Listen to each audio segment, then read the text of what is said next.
How's it going, everybody? Welcome to Virtual History 360. I'm Mr. Wade, and this is your Yesterday's History for our third unit, Colonial America. This is our Level 2 bell work video, okay? We're reviewing what we covered in Level 2 with this one. So, what do you say? Let's get started. All right, so we talked about a lot of details in Level 2. We spent some time on this one, so hopefully you were able to digest it all. You got all your notes caught up, but let's do a quick review for you, okay?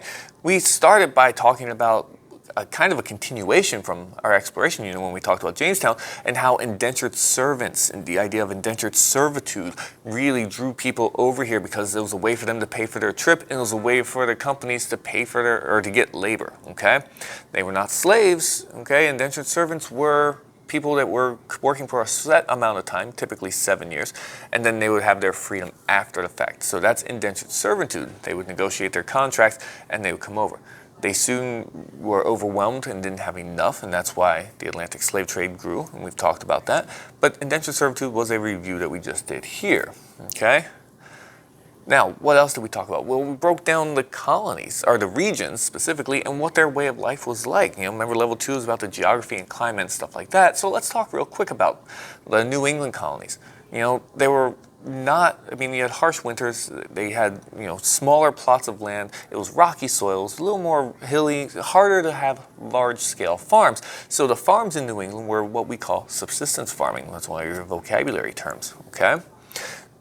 People made their living other ways. You know, there were a lot of coastlines, there was a lot of whaling, a lot of fishing, you know, merchant sailing, shipping stuff back and forth, and then manufacturing, and that's kind of foreshadowing a little bit later in the year.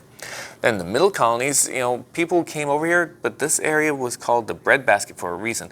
They came because they could grow a lot of food. Wheat and corn grew so well in these middle colonies that they could supply food for lots of people, okay?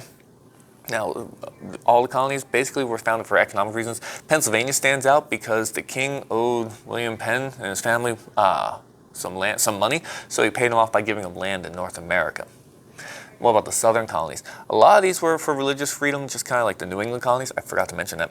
But these areas had such good climate. The southern colonies was mild winters, you know, long summers, long growing seasons, okay? This allowed them to grow a lot, but they decided to grow cash crops rather than food crops, such as tobacco or eventually cotton. You know, indigo in South Carolina grew really well. That's why your blue jeans are blue, indigo. That's where it started, okay? So that covers the southern colonies. Now, I know we just went over a lot, but this really grew the economy of North America and gave us a leg to stand on, which then leads into our next unit or so. So, what is your bell work question? Make it really easy. Why? Well, hold on. Let me say it this way. I'll make it easier for you.